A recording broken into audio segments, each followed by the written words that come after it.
Welcome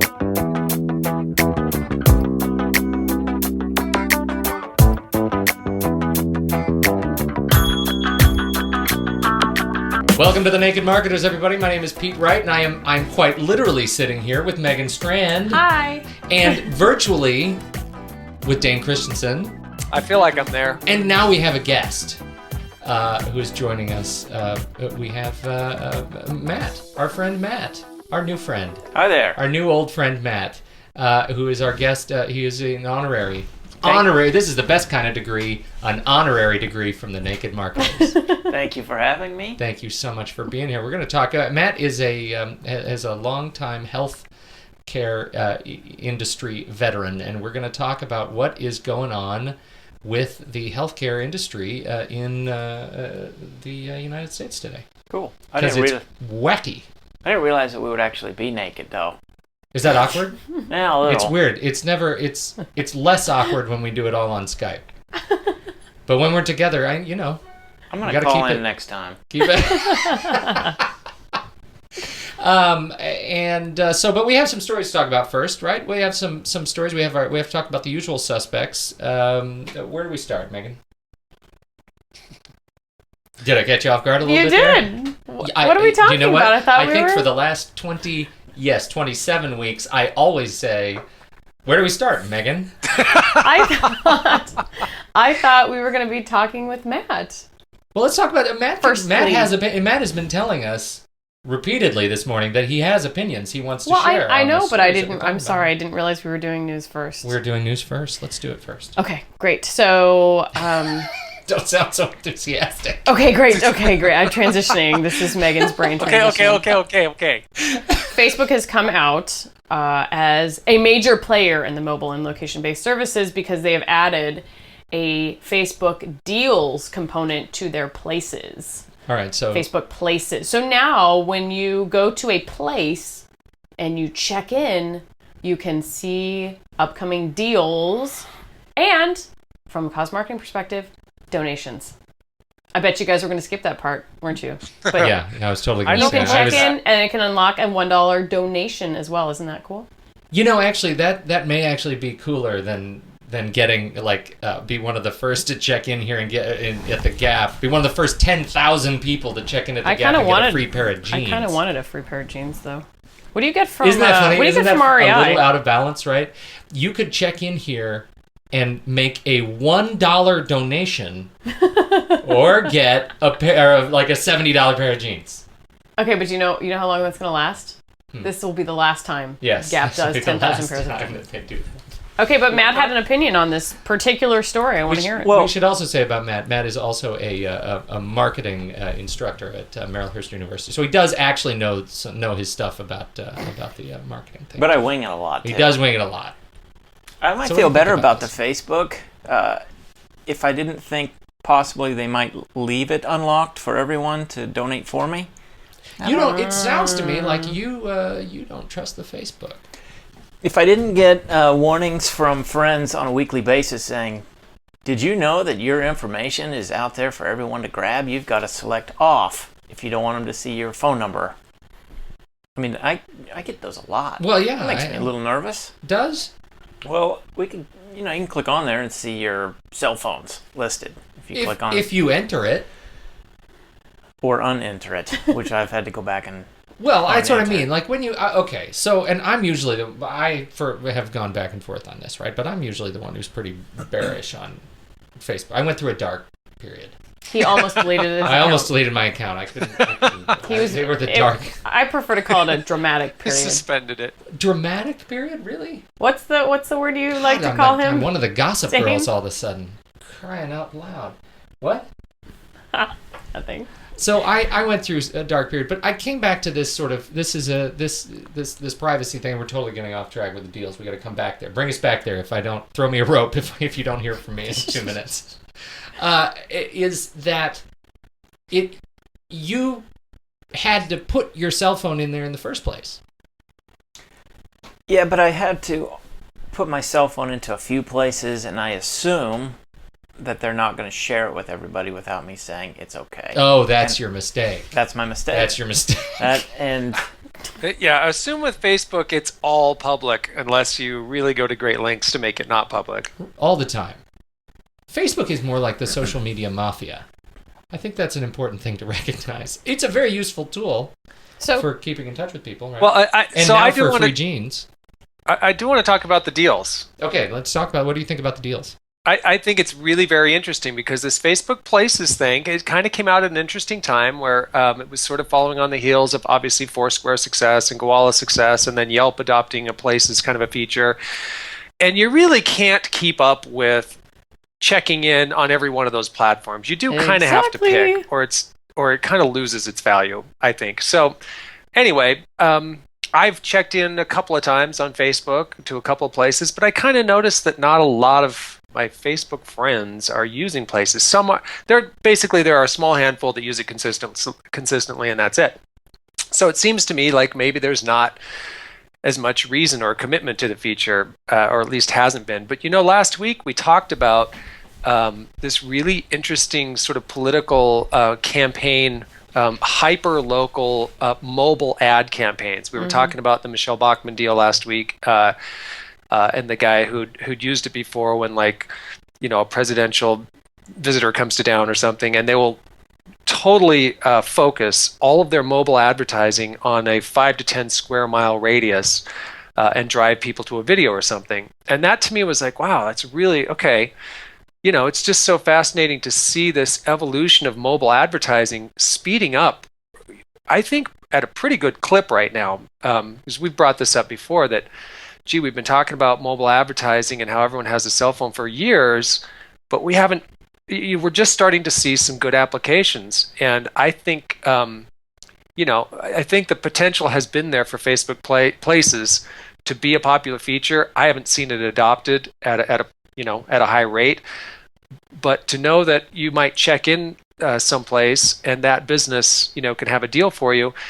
I think this is really, really topical and interesting stuff because obviously it helps the business have an opportunity to promote and to encourage social interaction and to get people to come in. And, anything that, in my opinion, that helps a local business access these kinds of platforms in ways that are relevant and targeted, I think is fabulous. And then, I just, starting to feel like it's going to be every week that we're going to see some new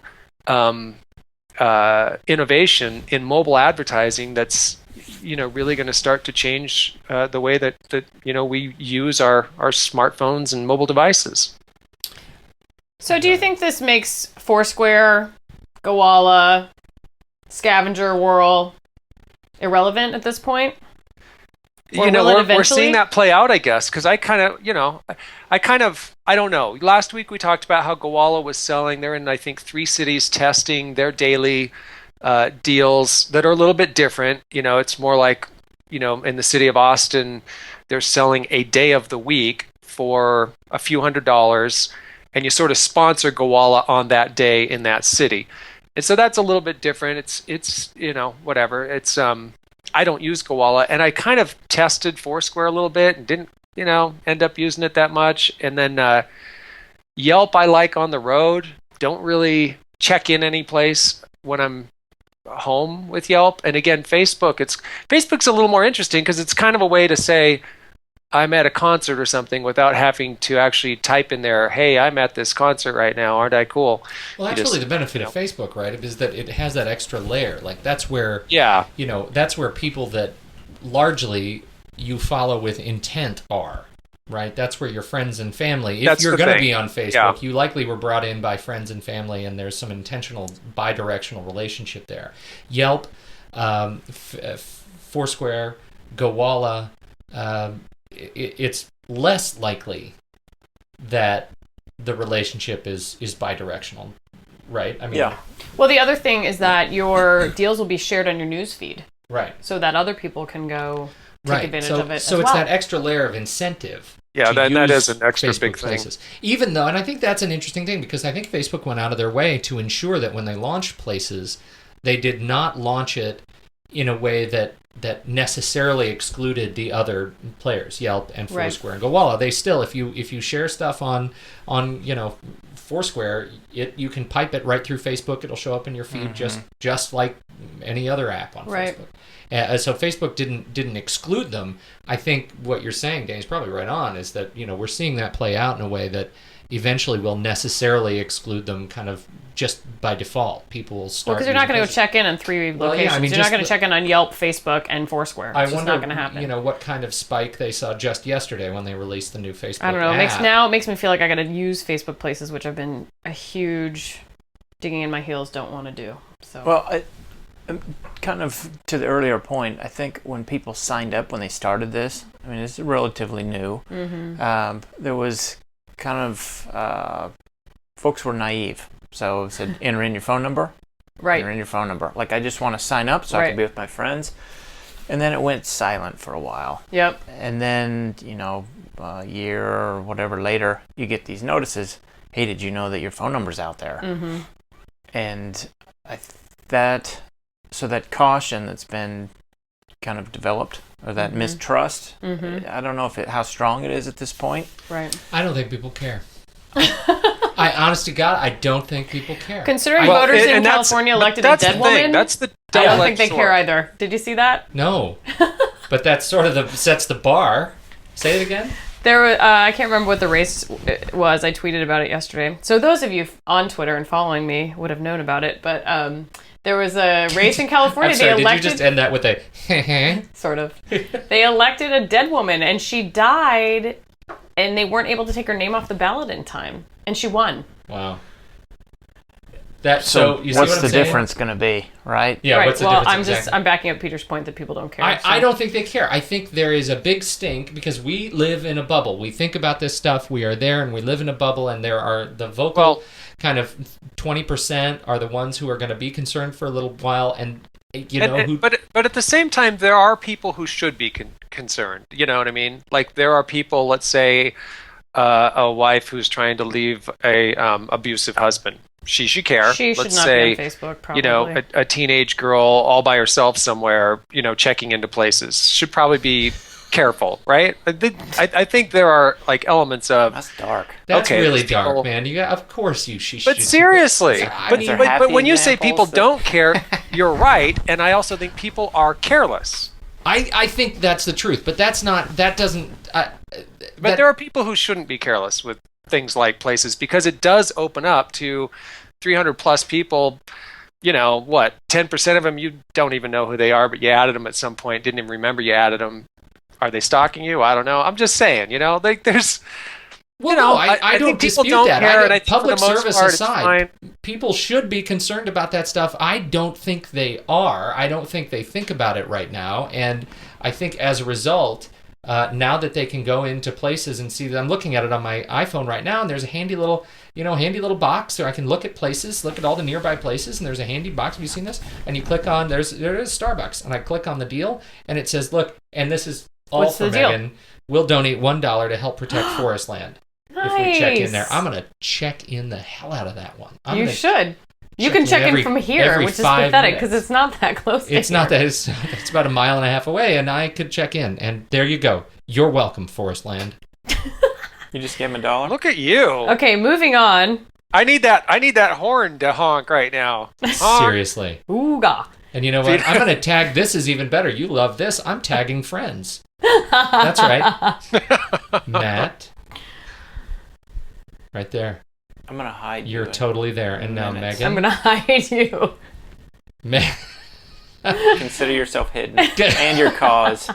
Hey, don't take the cause And down with the hater. Check this out. This is what's going to do it. I'm checking Dane in from Salt Lake at my neighborhood. Do you think that'll donate Starbucks.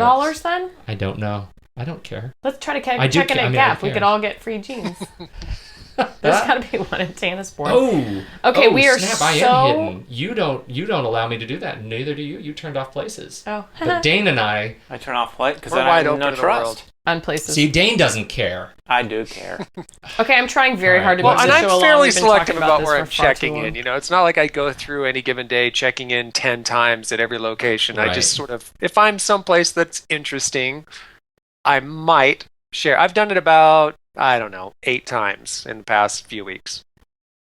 Well, that's not, I mean, that's probably That's more than average. you've tweeted, so That's that's right. good. That's right. more than I so tweeted. That's the big news on Facebook. I want to talk about Mint. Speaking of privacy, Let's talk about Mint. You All right. talk about the story, Peter, because it's interesting. Well, it's a little bit of an older story. It was Mint, the financial service. They've got it's a financial services platform website that was recently acquired by Intuit, and it. Well, I mean, as a Mint, I'm not a Mint user. How do you, Matt? You're a Mint user. How do you use Mint? It's all of the investments and money and everything is in one location now, as opposed to spread everywhere, and you can kind of track Your banking, your credit cards, everything in one your place. savings account, Okay. your. And so it's just as you go log into the website and you see all of your dashboard of all your financial activity. It's a dashboard. And you love it? I like it. I love it. It lets you categorize everything too, so it helps you stay on a budget in a much more easy way, especially if your money's spread more than just your bank account, which most people have at least a credit card they use, or Okay. Yeah. So it's better than file folders and it's whatever other. Manila envelopes. Yeah. Anyway, point being, there are 4 million of you people, Mint lovers, out there, and all of your financial data is right there automatically. And you don't even enter it because your banks send it to Mint, right? Well, that means Mint has... Talk about trust. Yeah, right? Mint has probably the, outside of the bank, the most valuable catalog of financial data in the industry because, it comes straight from the banks and it's all aggregated. And they have just, last week, released a real-time consumer data insights package to the public. So I can go into Mint and into Mint data and see the aggregate financial performance of a community, of an industry, all the way down to a specific store, based on your spending habits there. How do you feel about that? Is that useful? well, it's anonymous. Well, yeah, I'm not talking about the privacy. I mean, is that useful for marketers? I think for marketers, huge. How? It will be. Wow. So if you were in search of that data, go ahead. Sorry, I just looked at Stumptown in Portland and I was joking that the average purchase would be $80. It's $27. The average purchase at The average Stumptown purchase? Coffee. Yeah. Oh my gosh. Wow. Sorry. I was just blown away by that. That's interesting. So why So that is means it? people buying go in pairs. Why is Yeah. They That's buy true. 2 copies. Well, Buy here, 2 Pete, coffees and here's 2 here's what things to eat. here's what I would say right off the bat with Yeah. this is that data is fabulous, right? Data is great. Having data is a wonderful thing, but data without wisdom is just data. You're right. So I don't know exactly where Matt was going to go with this, but I think, okay, yeah, well, it's interesting, right? Like, I mean, it's interesting to know how much the average price of a purchase at Stumptown Coffee in Portland is. But then you have to start to know why you would need this data and have some questions that are worth asking for your business or, Absolutely. I was thinking of it from maybe a startup, or if you were going to get into a certain space Like with a a small market business research. and you didn't have the resources or maybe the know-how of how do I go out and buy this data? Like, who do I get to do research for me? Like, this is a place that you could go that's probably more accurate than some of the sites that people currently check in on to see what prices are, like a Zillow, that are inflated. So this would be a more accurate way to do your own data research. Yeah, I mean, I was thinking about that too. We talked a while ago about I don't remember what we talked about this. There was a great story about how, independent coffee shop owners, when they're picking their locations, the smartest ones, open a store right across the street from Starbucks. And if they're really smart, they open it right across the street from 3 Starbucks. Like, the more Starbucks, the better performance your store is likely going to have. And while at first that seems counterintuitive, there are 2 things that support it. First of all, Starbucks does an immense amount of research on traffic patterns, and you are leveraging their research for free. But a resource like this suddenly allows you to cement that.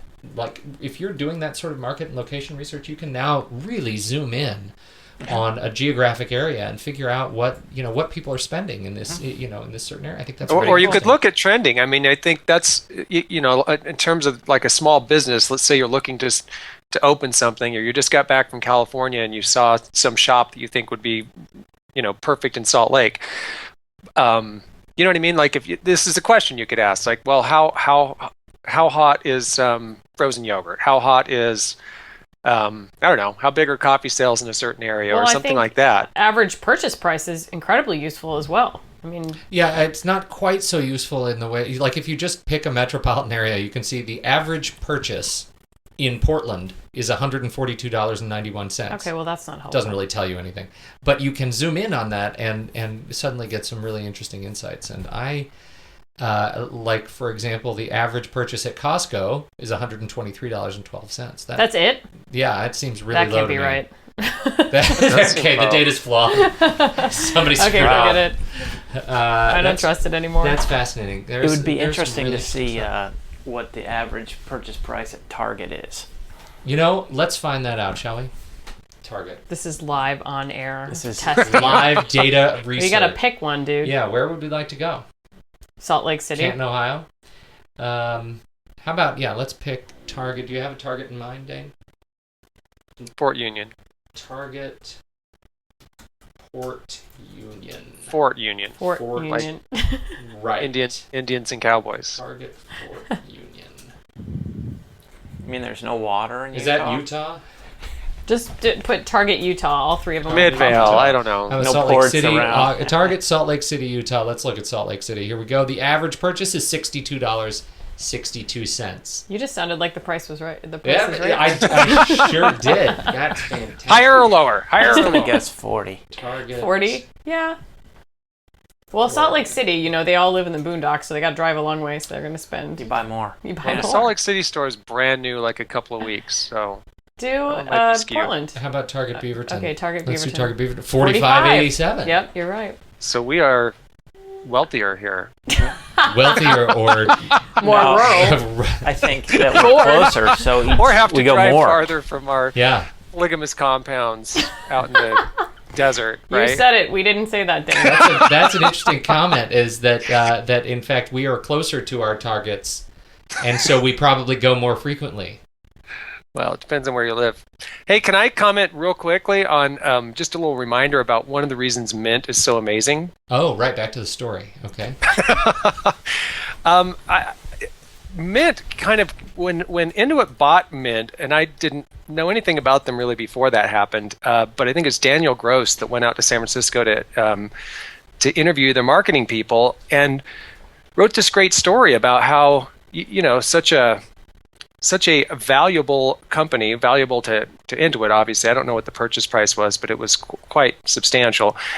Their entire marketing budget was less than $50,000 a year or something along those lines. And they were he detailed it all, like ClickTail and Crazy Egg and Google Analytics and some free and some less expensive, but mostly analytics-based tools for website performance and helping website performance. Really very fascinating to read. It's the article's in slate.com, but he lays out kind of how they're doing their marketing for such a low budget and doing it so well.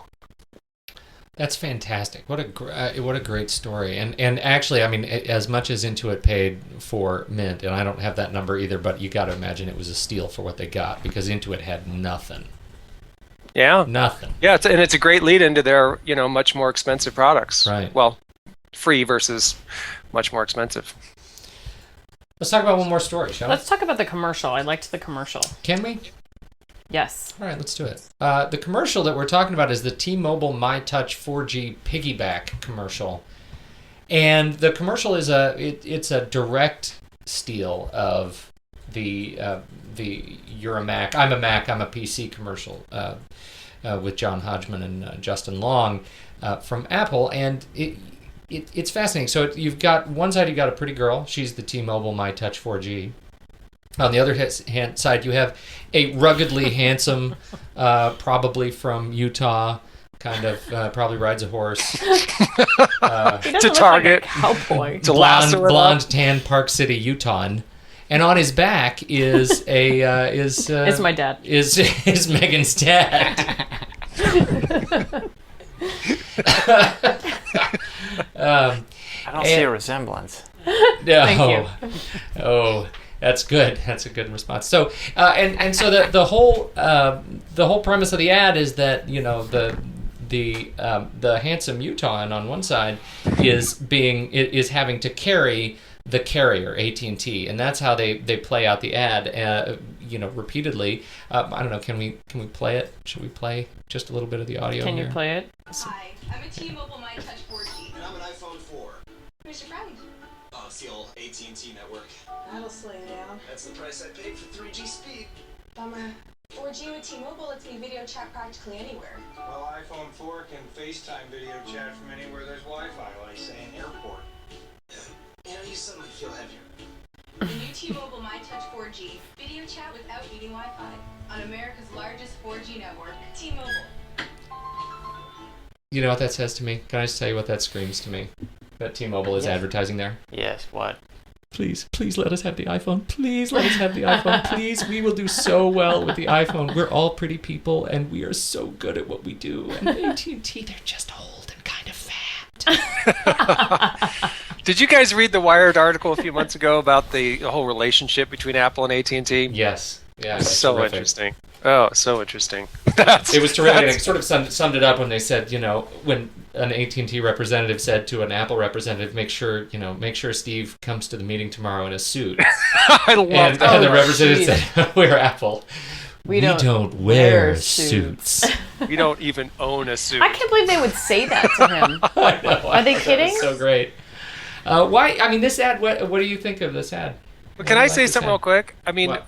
this whole 4G thing is really kind of a marketing gimmick anyways, isn't it? Yeah. I mean, it is faster technically than 3G, but there's no sort of clockable standard that you have to say, well, you can't call it 4G unless it's X% faster or whatever. It's really just, it's a hybrid upgrade to 3G. It's not really, it's 3G with like sort of a bonus punch, right? I mean, that's technically what it is. Here's the thing. I don't care if there's 10 Gs on the end.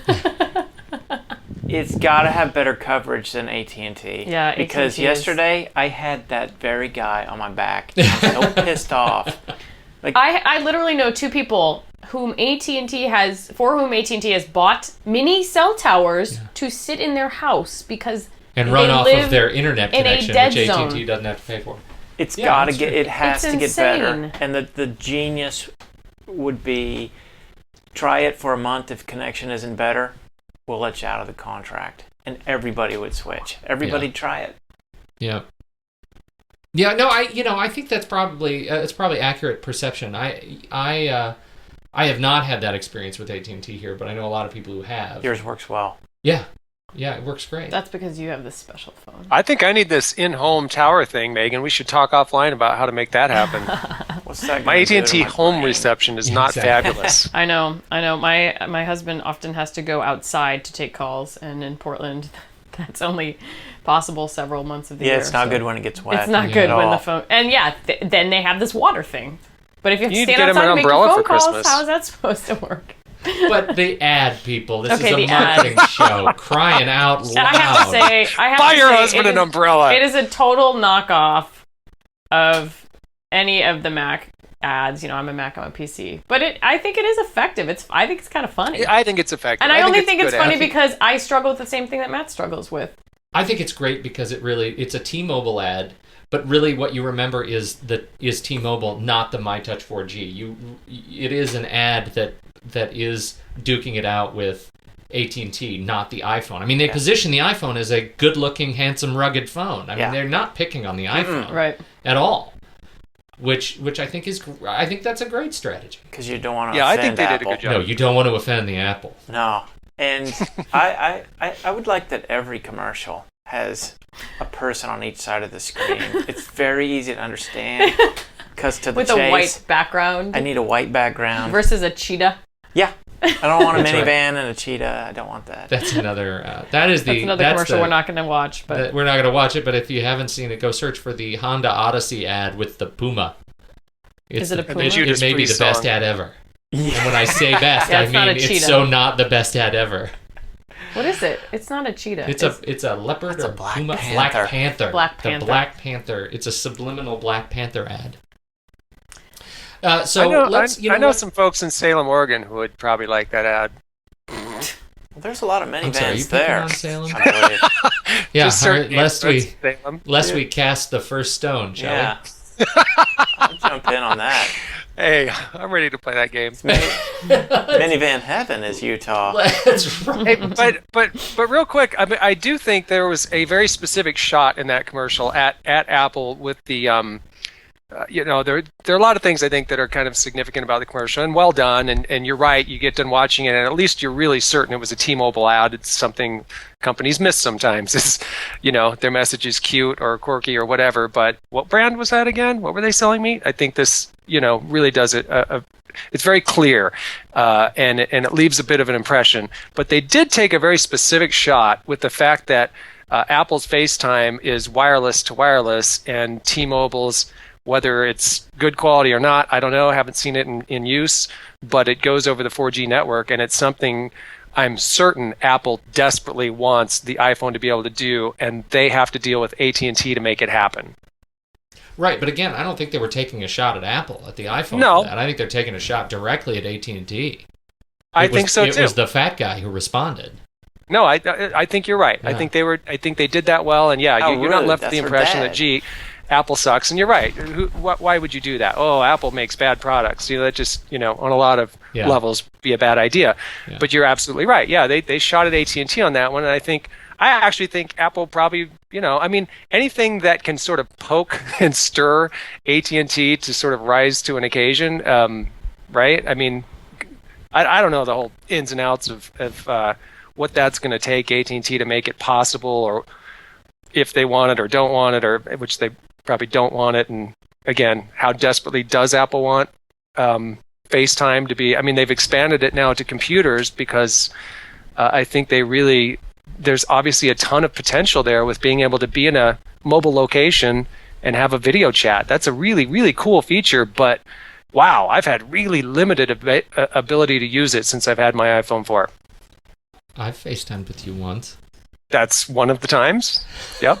3 other times. I was like, wow, we can do it. I forgot. It is. It's like living in the future. Yeah. Or the Dick no, Tracy it's past. still like every time it happens, I'm like, wow, oh my gosh, I can really do this. Yeah. But in very limited circumstances. Only when I'm sitting at my desk in my house, where I also have my camera on my computer. Nothing? Anybody? No? That was being sarcastic or sardonic. What was it? Let's talk a little bit about healthcare. Shall we transition? Let's do Let's it. do that. The whole reason we have the good Matt here is because of his vast, innumerable experience in the healthcare industry. We got to talking last week about how Matt and I got to talking last week about how the healthcare industry is changing. Healthcare marketing is changing as a result of the changing landscape of health insurance here in the United States. And I just think it's a fascinating story. And so I'm hoping Matt can teach us what's going on. Not whatever you think about healthcare and mandates.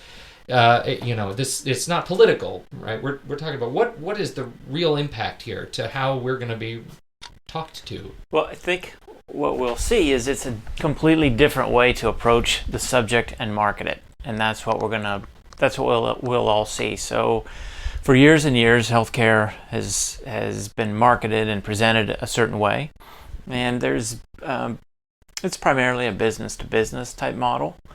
That's where brokers go out and sell for a lot of the big carriers, and it's a very confusing system at best. And I think from a consumer's perspective,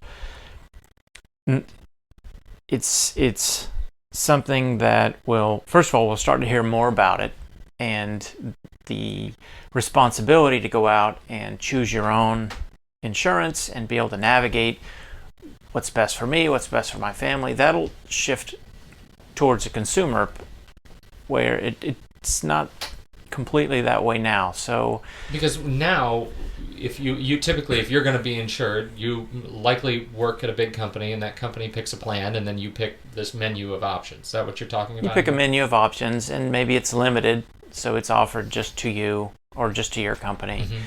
So there's a bunch of different models, and it varies from state to state, from plan to plan. But I think this industry right now is a neat time to be in marketing, because they're faced with this. They will be faced with the same challenges that all of these other companies and stories that we're just talking about. So they will have a more consumer-centric type approach. Do they know how to do this? Um, I mean, I feel, and I'll tell you where I'm coming from, because Yeah. I feel like I'm independent. I don't work for a big company, and I had to go self-insure, and it was a mess. It's It was hard. an absolute circus, and they didn't want me How'd you do it? 3 years ago. What was your I first step? Thank goodness, I discovered e-health insurance. They were terrific. I feel like giving them a big fat testimonial. I mean, they had all the data in one place. I could see it. It felt like the insurance. What are they talking about? The insurance marketplace, or the insurance exchange? The exchange, You can yeah. see all the different plans that all in one place. But it was, once the handoff was made from them to the insurance company, it was a circus. I mean, it just didn't feel like any individual carrier really wanted to carry my individual. They were doing you a big needs. favor. Yeah, we're really bending over our back because you're such a small fry. We aren't really interested. So, I mean, how do they know how to do this? They've spent decades now hating me. Well, it's a good question. Do they know how to do this? And I don't think the answer is absolutely, because it would be absolutely if it had been that way forever. So there's a ramp up time, which is why I say that it's actually a very cool time to be in healthcare marketing. Very interesting. Dane, have you had a chance to go on to the Utah exchange? Have you looked at that? Not to In put you on my the house, spot. I just deal with finance almost not at all, because my wife does, and she deals with all of our insurance stuff. But I know that they launched it in Utah, a year or two ago, and its first year wasn't great. I think they had some things that needed to be fixed. So I know that she did check it because we're self-insured, but we looked at it, but it just kind of I wish I knew more about why it struggled that first year. But they claim they've fixed some things and made it a whole lot better, and are hoping it's kind of in line with a more national model that will eventually win out and hopefully work. What was the big deal about the Utah exchange? Well, What's the story behind it? it's similar to... The proposed national exchange? Correct, and it'll be different locations that do this. Similar to like your experience with eHealth is kind of how it's set up, and there's a couple places that offer that model right now, or that are trying it out. There's one in Massachusetts and of course Utah. But there's an article, I think it's safe to say that generally speaking, what's going on in healthcare right now is confusing. Like, what does it mean? What changes are coming up? We hear the word reform over and over. What's that mean? And more importantly, what's it mean for me? I found there's an article that was written. It was published at the end of August 2010. So a recent article, and it was off of strategy-business.com. So we can is it a place we can post that on the site? Absolutely. So there's the article itself is roughly 5 pages, but there's a couple sections of it that might be helpful if I just walk through. Okay. And it should just set the foundation for here's kind of what reform means, and here's what we can anticipate, and then there'll be plenty of opinions on what this means. All right. Sound all right? Sure. Historic healthcare reform enacted by Obama administration and the U.S. Congress in March of 2010 will fundamentally alter how health insurance is bought and sold in the U.S. Will have a major impact on companies that provide or manage coverage for the nearly 250 million people. The retail market for individuals and small businesses will become much larger and more transparent. Coverage parameters will be defined by government rather than companies, and medical underwriting will be eliminated. Consumers will be asked to make purchase decisions on their own, offered through online healthcare exchanges. This is exactly what we were talking about with the Utah Health Exchange. And what you'll see on these healthcare exchanges is all of the companies will have their products and their prices listed next to them. In this, what's covered, what's not covered. So you'll be able to compare Clean. apples to apples. Okay. Okay. Price and brand will become more influential factor because consumer buying decisions and health plan. Price and brand will become a more influential factor in consumer buying decisions and health plan strategies. So as soon as you have apples to apples, and you just have the name of a plan of a carrier, an insurance carrier, and a price next to it, how do you stand apart? How do you set yourself apart from there? Is it price? Right. Do I just choose the lowest price and go with that? Like I'm buying a stereo? Right. Or is it features? Not necessarily. Is it features? What are the features? Are we talking, vision, dental, or procedural? What if I see a name listed on there that I don't recognize, but they have a very reasonable price? I won't say that it's the cheapest or it's the most affordable to that individual, and they seem to have a good mix of services. Okay. Do I choose them if I've never heard of them? I think you're less likely to choose them. Okay. I don't know. I think it depends on what your situation is. Yeah. So, but this goes back to the question of when I line everything up apples to apples, how do I make my selection? Right. By 2016, the coverage is extended to the previously uninsured retail segment of the health insurance market, which includes small groups, commercial individuals, and government individual products. Will expand dramatically to about 55% of the overall market.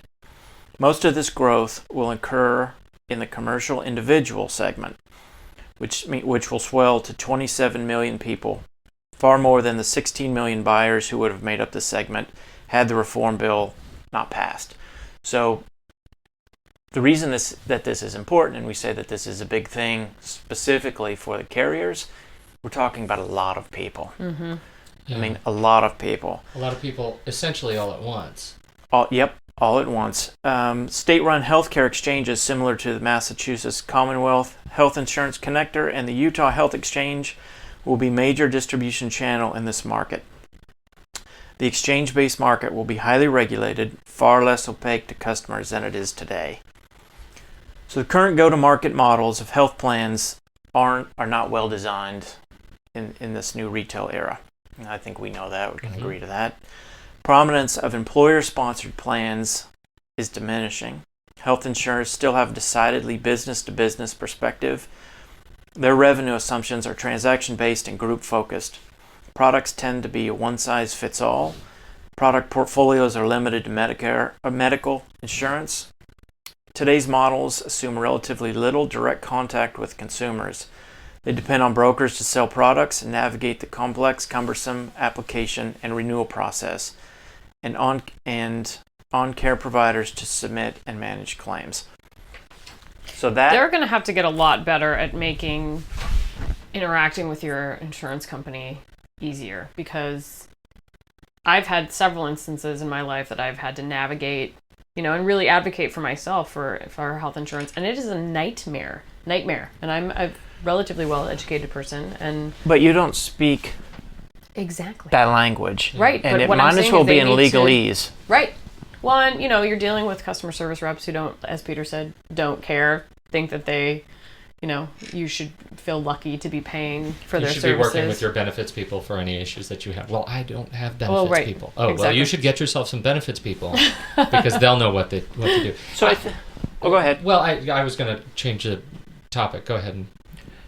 Just to clarify, I think, so it sounds like that the experiences you've had have been negative, clearly, but I wouldn't say that all of the consumer or that all of the call center or the help desk people are that way.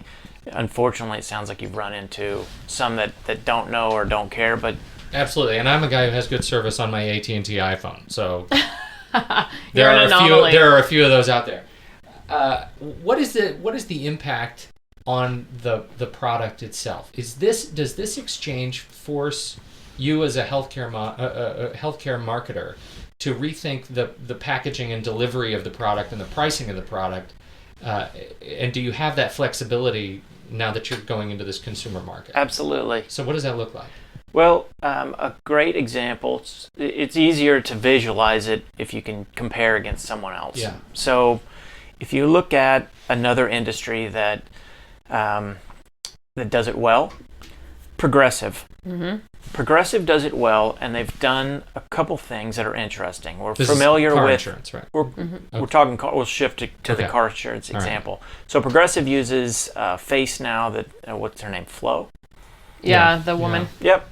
And so you got a friendly face, very helpful, and you can now buy the item off of the shelf in a box. So it is a consumer. It's something that I can go in. It's a consumer model. It's people get it. They walk in. They can buy a box Right. of insurance. If you were to model that or something similar to that for health insurance, wouldn't that make it easier if that were even possible? I can go in now and I've got different aisles and I can actually pick a box. I can flip it over and I can read on the back, here's what the products look like. Right, but you can read it. I mean, that's my whole point, is that Progressive does a great job with their consumer-facing marketing because it makes sense. It's simple to understand. No health insurer that I've ever run into, whether they're nice or not, is easy to understand. Like, Well, This is the Tommy Boy intricacies- rule, right? Well, Put the guarantee on the box. on the box. But if you look at the details of auto That's insurance, that's not very easy to understand. If you thumb through Yeah, that's right. your But paper you don't and thumb it talks through it about until you get in an accident. Like that's and then you quickly thumb and you through quickly it thumb and you through don't know it. what to do. That's right. So it's a similar problem that's been solved or at least addressed. And I think that, well, I know that is going to need to be done for this industry. Right. Absolutely. Well, I welcome that because Yeah. Well, I do too. But I'm curious about specifically about the pricing, like what sort of pricing sensitivity there is based on this sort of new demand. Are we gonna see health rates go down? Because I just got a letter. Well, first, my health insurance company sent me a letter about 4 months ago. I think they were gearing up for the election, saying, you are being grandfathered in at your old rate when open enrollment comes up next year if you stay with us, because with all this new healthcare stuff going on, we expect our costs to go up 1,000-fold, and it's all because of this new national health plan that we're being subjected to, and oh my gosh, we are such victims, we the giant imposed upon health insurance carrier. And then we stayed with them, we signed up, and we got a letter about 6 weeks later saying, we were wrong and we owe you money back. Our costs have gone down, and so this will be reflected in your next payment. wow, that's impressive. That blew me away. I'm surprised. Positively. Yeah, I'm positively. surprised they took it down. I'm really surprised they took it down. So I think you're starting to see that shift. And what I mean by that is there's a relationship. So this is how it feeds back into the whole concept of how do you build a relationship with these kind of faceless companies, and is there such thing as loyalty in health insurance? Like, are you loyal to? That's something you've never really had to think about, have you? The last 10 years, have you thought much about loyalty at the individual level? Customer loyalty, patient loyalty? Is there patient loyalty to the carrier, or is it patient loyalty to the doctor? Well, there's so many people involved. There's definitely loyalty to the doctor. And I think there is loyalty to anyone that treats you like you want to be treated as a consumer. I think you develop that over time. It's not a slick ad campaign. It's not frequency of seeing that message that helps you get it to, that's top of mind. I know I've heard of that name, but it's how you're treated there. And to answer your question is, will my prices go down? Well, it would be foolish to say, yes, your prices will go down. Like, I don't know that. I know that products will need to be developed specifically to address this. And you will have the ability to switch easier, I would assume, than it is now, because it'll be forced to be easier. You can go onto an exchange, you can pick this, that, this. But what that means is so I need to develop this relationship with the consumer. You've got now people that can easily switch, as opposed to I'm locked in. If I leave, I don't have coverage because maybe I have a pre-existing condition that will prevent me from leaving. Right. Well, that's changed. That will change. So now you can move. And that kind of takes you to the next question, which is, you were talking about online banking a couple weeks ago. And anyone that does online banking knows that, I've finally got everything entered into this system. Let's use Mint, for example. I finally got all my finances entered in. What if another one came up? You want to switch from Mint, go somewhere. Mm-hmm. Huge hassle, right? I have to unhook this. An interesting comment was made to me a few weeks ago where somebody said, I don't even know how I would leave my credit union because all my stuff's in there, and like, how do I get my payments to switch to a new credit union, or who's going to help me do that? So one of the ways that you would attract would almost seem counterintuitive, which, how do I make it easy for people to come or go or to leave? Like, they know that people won't leave because they're so good. But how do I, if people are always leaving, do I make it harder for them to leave? I know, I was just going to ask that. Or do I make it easy easier for them to come? I mean, if you're taking lessons from certain consumer electronics niches, then you design your products to fail after 11 months, so we'll have to get new ones. Or, what are those key lessons that you take away where you walk into work 8 o'clock day one to help rejigger your industry?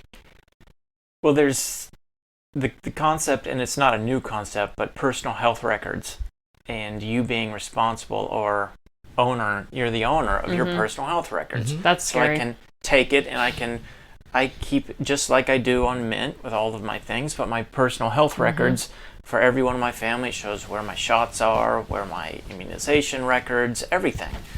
And I can easily take that and go someplace else with it. Right. That would be nice, though, to have it all in one Healthcare place. portability.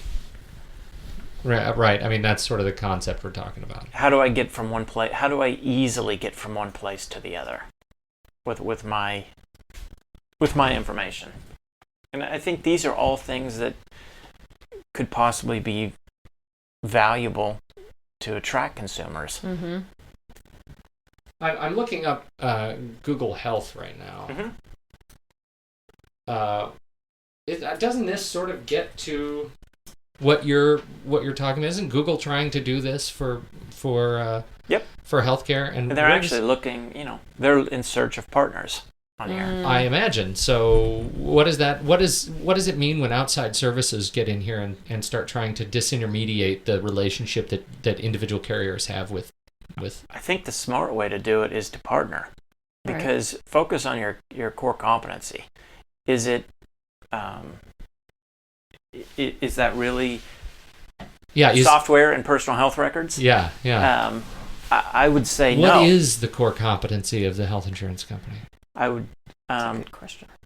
The core competency of health insurance industry, of the insurer. Yeah.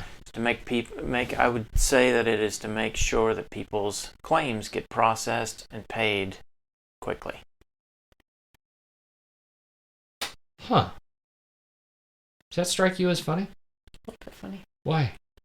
Because you would think that their number one competency would be to join you with the right health services, right? Yeah. Oh, wait a minute. What do you mean to join? What's that mean? To join you? To help you find the right people that you need. I mean, if you are sick, to connect you with the right doctors, the right specialists. If I suddenly develop, I don't know what, finding connecting me with the right doctor. Finding the right doctor. So you wouldn't want to take that freedom away. So there's options with any carrier. See, I think a lot of people feel that's not a freedom. It depends on what you purchase or which model you go after. Right. So if you were to sign up with a carrier that has their own doctors and their own hospitals, then the ability to select someone outside of that may not be an option for you. And they may have the ability to say, Dr. X is for you, Dr. Y, you might check with him. If you sign up for a plan that allows you to go anywhere, in or out of network, then they may not have the ability to suggest, here's the doctor for you over this entire city or over this state to state. So the type of help that you're looking for, to how do I navigate to find the best services for me, I think you can only get, here's the best services that our organization offers. So here's who we've contracted with. So you could get that. Right. But generally speaking, you would approach a broker, an insurance broker, and they would be able to help navigate what plan would fit best to you. So it wouldn't That's be a the good carrier's differentiation, role. I think. Would And that's help. good to know. And, maybe the answer to the question then, Peter, maybe I misspoke. Maybe the answer to the question then is to make sure that my family's health needs are covered, period. Maybe not connecting me with the end Yeah, which goes back to physicians. what... Maybe it's just making sure that, because a lot of times you feel like, oh, well, this should be covered. Well, it's covered through this other side fund, but you've used that fund now. We really don't cover anything except, one visit a year. That's the part that I think consumers don't have an innate sense of trust. That it feels like I have coverage, but until I need it, right? And so that's why the when you say that the core competency of the insurer is to ensure that the claims get paid and processed, my first reaction is I would twist that just a little bit.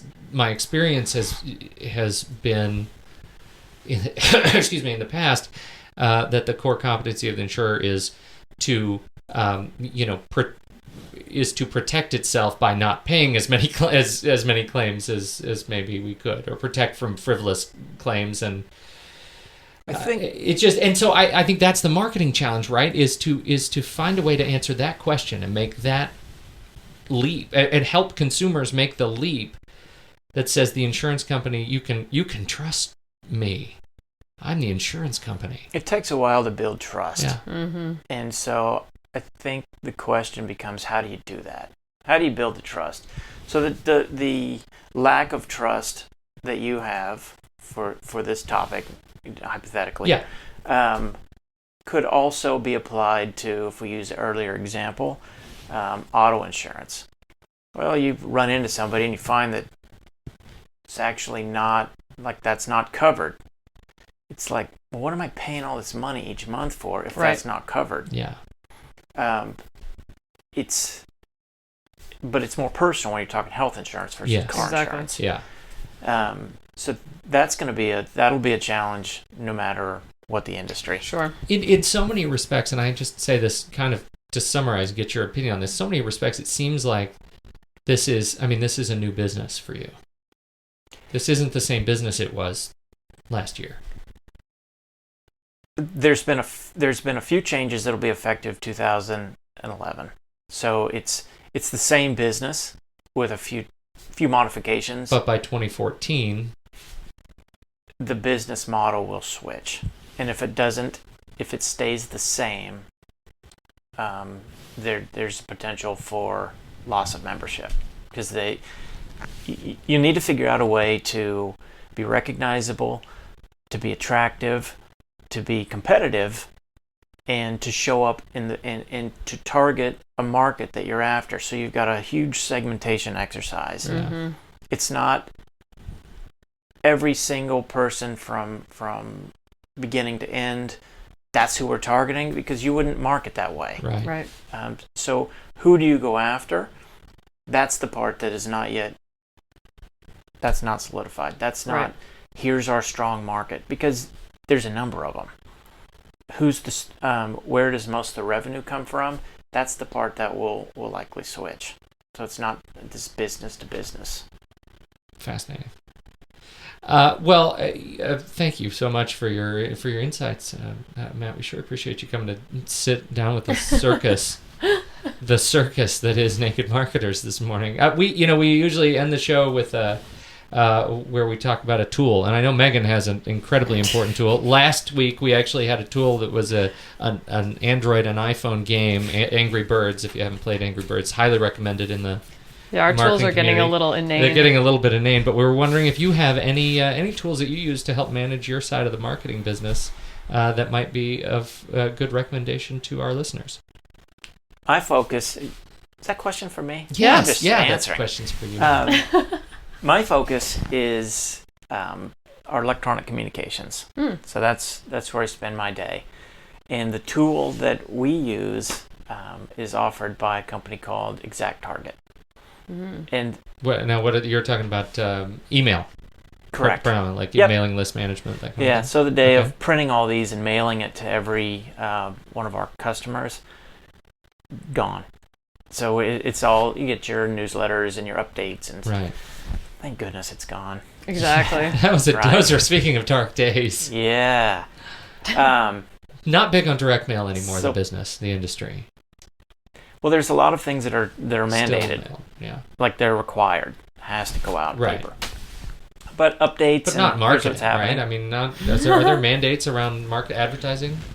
Only, no, it's more about notices and for members, but updates and things Yeah. like for employers or business or whatever it might be. Electronics fine. Okay. So you use ExactTarget. What is ExactTarget? ExactTarget is a tool that it's an email marketing tool, but the ease that they allow you to build your templates, to drop in, social forwards and like connect to a friend, send this via Facebook, drop into just the freedom that you've got to build your own and tailor is awesome. It's fairly new, like it's only been the past 3 months, but it's been a neat tool. Now, Does it help you create campaigns and things? You can of create that nature? campaigns, you can segment your lists so that you can do simple A/B testing. You can when you chose ExactTarget, did you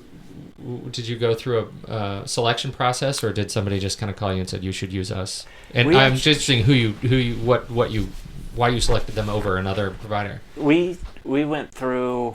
It was a long process. It was a big RFP, like proposals that came in and Wow. evaluation. It was thoroughly looked at, like comparisons and the reason that we went with them was customer service. First of all, the tool that they offer is very cutting edge, and they're very good at updates and But there are a lot of cutting edge email. a lot of providers, cutting edge emails. The reason this one was a fit was their customer service is very, very good. It's easy to get a hold of them. They offered specific training. Their end product with the functionality that they offered was a good match for what we wanted to do. So I would say, as far as tools that we use, that is the primary tool, and we've been super happy with it. It's really quite impressive. Is it a subscription basis, so you pay a flat amount per year?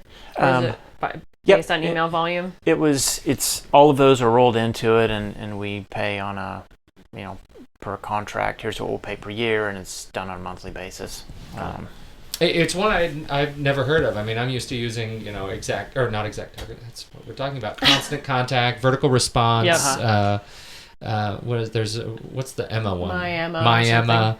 The one I use personally is Campaign Monitor, and I just love it. But again, they're not designed for that one in particular. Is not designed, I think, for the very biggest of the campaign management. It's more targeted. This one is a large real enterprise yeah, kind of duty. and they host a conference each year. This was ExactTarget 10, it's like ET10. Wow. And it was in Indianapolis. And I haven't seen such a well orchestrated conference. It was 3 days, I believe, 4 days with all these breakout sessions.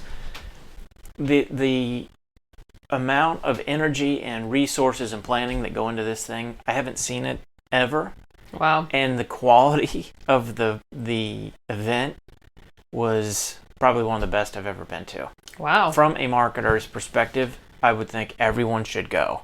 I mean, they kicked the thing off. First of all, the budget for this, they didn't nickel and dime. It wasn't skimped.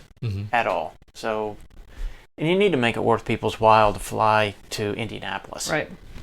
Anytime. Nothing else there. Yeah, there's got to be something. There's got to be another place, right? However, they had, so it kicked off with a keynote from Richard Branson. Wow. Yeah, so I was Richard Branson. Sir Richard Branson. Sir Richard Branson. Wow. What does he have to say about 8 feet target away marketing? from Richard Branson. What does Richard Branson say about marketing, about email marketing? Richard Branson. Hi, I love email marketing. Anyone want to go for a ride in my spaceship? It's actually a good point because you could comfortably say you've made it when you can build your own spaceship. Exactly. So Virgin I've got a Galactic- spaceship. He's got a spaceship. I'm Richard Branson. And he plans to fly into space by the end of the year, Wow. which is awesome. And he had a cold. So he flew in from Australia and he had a cold. So the fact that he has the money to build a spaceship and he still has a cold means that we're never going to be able to cure the common cold. It's easier to do space travel than to cure the cold. As if somebody came to Richard Branson and said, okay, Richard, we've got this menu of things we can do with your money, and one of them is cure the common cold, or build a military outpost, Virgin outpost on the moon. Oh, come on. Let's Which do one moon. sounds better? Oh, right, I'm going to moon. But he looked miserable. Enough so that I figured he would have opted to cure the cold. Yeah. Like he In just that didn't. moment. But he stood up and delivered his keynote. It was awesome. He talked about, and really the big takeaway from Richard Branson was how he's integrated Twitter into Virgin America, so their airline. And Dane, did you hear that? Twitter. Wow, that just got really loud. I did that on purpose. Dane, Wow. are you still here? Yeah, the my ability to hear is kind of, it's tough. We love you, Oh, Dane. you're doing all right. Well, So okay. Twitter, huh? Twitter into so he's used Twitter in Virgin America. and if you should follow him because it's a great example of how an industry, in my opinion, one of the worst industries, is doing something different. I mean, airline travel is painful. Airline travel, I haven't seen, like, that is so behind, and they purposely piss off their customers. You have no choice. I mean, and it's for that reason that he decided to start his own. He said because of his own miserable experience flying, he decided to start his own airline. He was told, we don't need another airline. Like, the world does not need just another airline. And his response was, this won't be just another airline. So it's, got Wi-Fi and the whole thing, but passengers will tweet, of course you get positive, negative, whatever it might be. And he said he's actually called customers personally Who have negative experiences. who's had negative experience. Wow, that's and now cool. they've hung up on him because They didn't they think think it it's was a really joke. Richard Yeah. Branson, yeah. Yeah, right. Richard Branson's going to call me. I Did thought you hear that about was- my spaceship? Yeah. You think our airplanes are cool? Apparently they have mood lighting. I'm ready for him to fly out of Portland so we can try that. The pictures of the tricked out planes, they're all totally mood lighting. Mood They've got lighting, the Wi-Fi. space age seats. never It's flown them. very cool airline. Yeah. Well, that's fascinating. So he was a good story then. It was a great story. From an email marketing conference. Yeah. His takeaway was, Who knew? if you don't ask, you don't get. There you go. So it could end on that. I wrote that down in my little That's book. practically a fortune cookie. That's an awesome takeaway. So exacttarget.com. Check it out if you're on the market for a enterprise grade email marketing tool, and because they have great customer service, and this is coming from somebody in the health insurance field. Who knows customer service? I may not know art, but I know what I like. This is, but you have a tool too, Megan. What is your tool? My tool is way cool. I found this on Twitter yesterday. Can you not hear me? Go ahead. We just got to put it. You I got to put found it by this- your speaker so you can Oh, hear okay. Well, I how should useful maybe this turn it is. on. Where's my speaker, Peter? All right. Okay, so I posted a tweet yesterday that said something to the effect of, "Oh lordy, I just got a friend request from my dad on Facebook. Here we go." And somebody tweeted back and said, "You need no.com." So I said, "What was that?" So I check it out, and you get to the screen, and it's this huge blue button and a picture of Darth Vader, and this is what you get.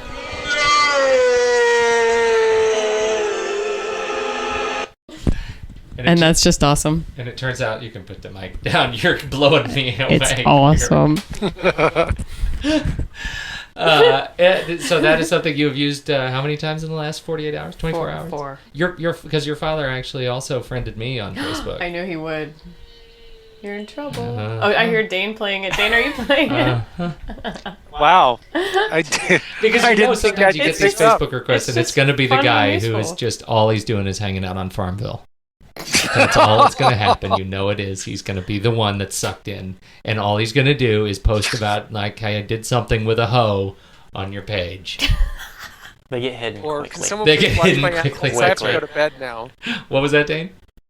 Has anyone ever gotten the, "Can someone please watch my animals? I've got to go to bed now." I literally got that one night. No. Oh, But we don't live in Utah, Danes. Oh, okay, Dane. Let's start with you, shall we? Where No. Where Let's- should people go to find you? Just whatever. The Target in Whatever. Salt Lake, aisle 14. It's common, isn't it? I'm just trying to brace myself. I have a website. It's called strike10media.com. Next. Wow. It is, and it's Somebody's a a good little site. sassy it's a good today. Site. I'm not even going to say anything. Megan, where will people find you? I'm at Megan Strand on Twitter and at incourage.com. That's INCOURAGED.com. Oh, you totally have a plug though, right? You! What? I'm sorry. What? That was a well, good for you. Sorry. Keep Megan, going. don't you have a plug For what? for the book thing? Oh, for the book? Why not? Right? I would love to plug the book. Plug the so book. I am. This is a naked marketer? No, I've been very honored to Autobiography? be the co-editor of a co-created book comprised of 51 small business folks from the Portland area that have each submitted an essay to a book called The Portland Bottom Line: Sustainable Business Practices from Portland, Oregon. So it is launching next week. We're having a launch party. Peter's going to take pictures. It's I gonna read be your phenomenal. blog. I read your blog post on encouraged.com, and it was very funny because you used to call this a crowdsourced book. No, we did, and then we got in trouble for that. Yeah, because that makes people mad. It makes people very mad. So now People we who call are it actually co-created. professionals in their field, they Now we get call really it- mad when they get crowdsourced. Yes, so it's I, called co-created. I have one thing to say about Megan's book. What is that? Dollar bills, y'all. Okay, well, I should also mention that all of the profits from this book go to Mercy Corps Northwest, Dane. So Yeah, right. When you buy this book, Dane, 10% of profits. no, all profits, 100% of Well, it was a very expensive book to produce, Dane. They It got to was. recoup their costs. So when you buy 50 of them, Dane, Yeah, you will Dane. know that it's going to a good cause. I'm actually going to send you an invoice. 50 You books. cause marketers and your causes. Thank you, Dane. Matt, I feel like you're our underground industry insider, so I can't really ask where people can find you, can I? Where can people... Well, you can speak. They can Facebook find places. Me. Yeah, You they can can find me on Tagged. Facebook places. or Target. You can find me at MGOUG at Twitter. On the Twitter. There you go. MGOUG? I didn't even know you were on MGOUG Twitter. on the Twitter. That is a great place to go, is the MGoog. And I am Pete Wright on Twitter and at fifthandmain.com. But if you want to find out all the goodness about the show, head to thenakedmarketers.com. You can subscribe to the show in iTunes there so that you never miss a single bit of Naked Marketing goodness. You can also head to Naked Markets on Twitter or NKD Marketers on Facebook. Just search for the Naked Marketers on Facebook, you'll find. And we still have our secret underground group, which has 5 members, including the 3 of us. Gonna have to add MGoog to our secret If he underground accepts your group. friend request. Yeah, who knows at this point? Sooner or later, this thing's going to take It is off. gonna blow up, y'all. And groups are now available on iPhone. That's right. That's another good thing about the latest Facebook update on the iPhone. That was handy. And Android. So that I think is all we have, right? Do we have anything else? That's it. That's not. Thank you so much, everybody, for listening this far. And we will catch up with you next week on The Naked Marketers.